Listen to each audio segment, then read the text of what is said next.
What's good, college football gamers? It's your boy Fen checking in with another College Football 25 YouTube video. And in this one, I want to take a bird's eye view of kind of the state of the game, some of the ways we think college football is really succeeding, and another couple ways that I feel like we could stand to see the game improve from an already great title to something truly generational. While I can't do much but pass along our comments and questions and concerns, please make sure to drop any notes you feel like I've missed in the comments down below. The more input, the better, but just remember that while I'm proud to work with EA sometimes to bring y'all stuff like early access and the like, I don't actually work for them, so I'm unable to affect change by myself. The more voices we have speaking, the better, so make sure yours is heard as well. And don't be too upset with me if I miss the thing most important to you. None of this is meant to be exhaustive, nor will I claim 100% coverage on any of this. That would be a much longer video, and I'm going to try to keep this conversation a little more general and broad. These are just some notes I've gathered from my time presenting this game to a passionate community of gamers. And just before we hop in, if you came looking for someone to just hate on the game relentlessly and paint a picture of just doom and gloom and pessimism, you could probably just keep it moving and spare me the 2K's better takes. It wasn't even the best game that year.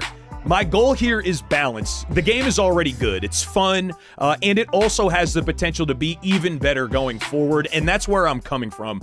I feel like too often we kind of throw a game in the garbage for relatively small transgressions, and I'm not saying that a lot of the stuff we'll talk about here is small, but with a development team like we have on College Football 25, who's so openly and outwardly eager to please the community and adjust and adapt as we go forward, I think they do deserve just kind of an ounce of patience from us and some help in calling out the issues that we're seeing, so that's my goal here. And with all that said, I'll divide this conversation into a few different parts, kind of the experiences from each of the dynasty or general offline gamer, the competitive football gaming crowd, as well as the more casual audience and what they might be experiencing here early on.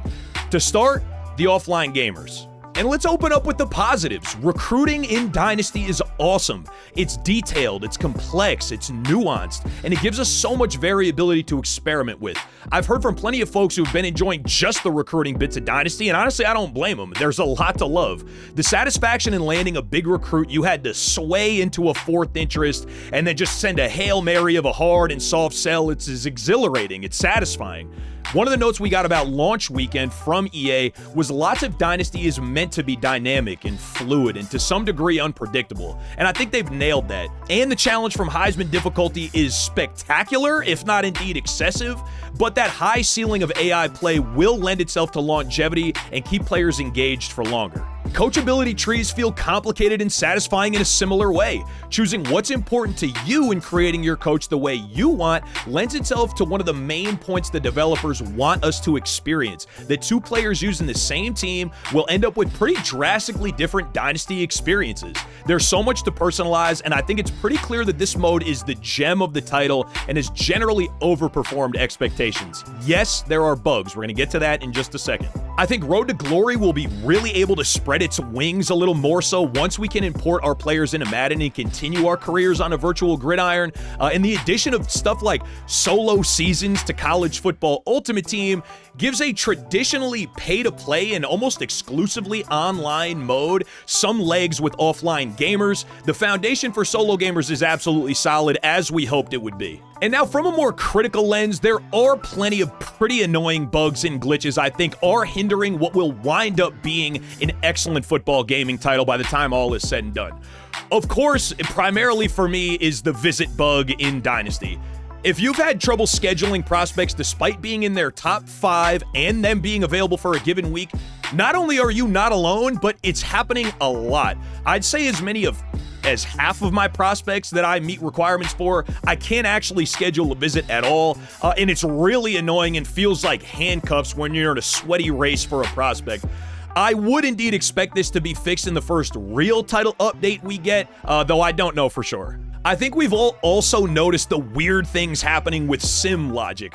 While in the early patch notes, EA did mention that they're taking a more immediate look at specifically the FCS upset probability, they kind of only committed to keeping an eye on things otherwise. And I do think an overcorrection here would wind up feeling boring. Georgia and Bama going undefeated every year would get stale pretty quickly, But there's something a little anticlimactic about an experience like I had in my Rutgers to the SEC storyline dynasty that wound up culminating in just absolute beatdowns of Tulsa and Wake Forest. On Heisman, we literally scored 110 points against the Green Wave in the semifinals and then the Natty respectively. It stunk. So I do hope this gets a tune sooner than later, but to keep a streak of unpredictability in there as well, let's not overcorrect it. Some smaller issues to some, but big to others might include something like Hawaii's home pipeline not being correct, or your Road to Glory player walking out of the LSU tunnel, which is kind of hilarious. Or less funny, the 99 overall glitch in that mode that basically speed runs you to an elite level with little to no actual gameplay. I'd also expect those to get patched in the first real title update.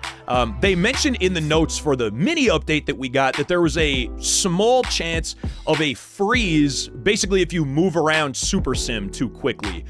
But we also experienced live in an overtime game that we had to make a 21-point comeback. We were fighting for our lives to get to extra football. We make it happen, and as soon as we do, we're met with a dead screen, complete freeze, and just no way to save it. The excitement of the moment had completely passed. We lost the rematch badly, and I feel like it just robbed us of an all-time moment in Dynasty, and that honestly feels more emergent to me than I've seen mentioned elsewhere. Now, competitively, I'm tempted to listen to guys like Problem or Dreeny or Zan or K-Mac on how they're experiencing the game rather than anything I've noticed playing on a generally lower level than them. Without quoting any of those guys specifically, it seems like there's a general consensus that the lack of the knockout ability efficacy when compared with Madden is a good thing, but that Platinum abilities, and particularly the Judkins Platinum 360, could use a bit of a nerf to balance things out a little bit. I've seen some comms that there's a general enjoyment of the road to the college football playoff, but obviously I think the comp guys would much rather be able to select their own playbooks than be locked in as things are now.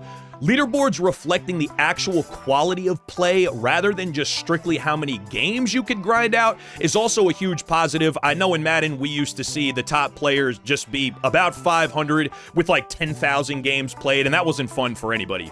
Many of the takes I've heard include criticism of pursuit angles specifically as well. It feels like the space on the field between the numbers and the sideline is like 3 times as wide as you think it should be, and it looks that way the way you could lose the ball carrier around that corner. While it's obvious what they're talking about when they say that to me, in my own specific opinion, I would not expect a patch to pursuit angles. While I have no clue on it whatsoever, and it is just my opinion, I would imagine that something like that would require a much deeper adjustment of AI logic, and honestly, it feels like putting that extra pressure on the user defender might indeed be by design. So while I'm seeing it myself, and I agree that it can be super frustrating watching your AI defender just look foolish as they lose a ball carrier around the corner, we do know that ratings discrepancy is important in this year's game, and I think that might just be something we have to get used to. And as for the more casual gamer, I can really only relay what I've heard from my buddies, and this crowd will probably never see a video like this at all, so not to speak for them, but I mean, in short, they're having fun with the game.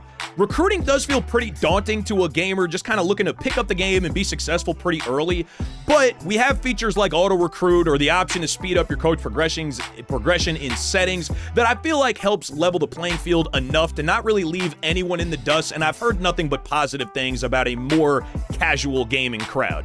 So I think the casual gamer probably loves College Football 25. I think the competitive crowd probably a little less, with lots of hands being raised on platinum abilities and the imbalances the comp guys are seeing those abilities create in the game.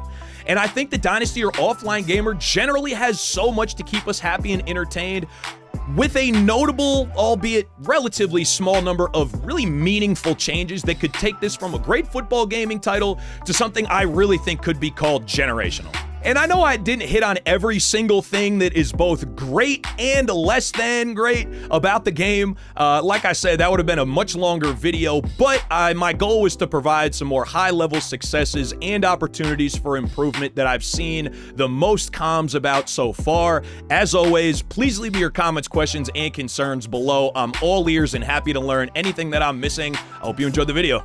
Peace.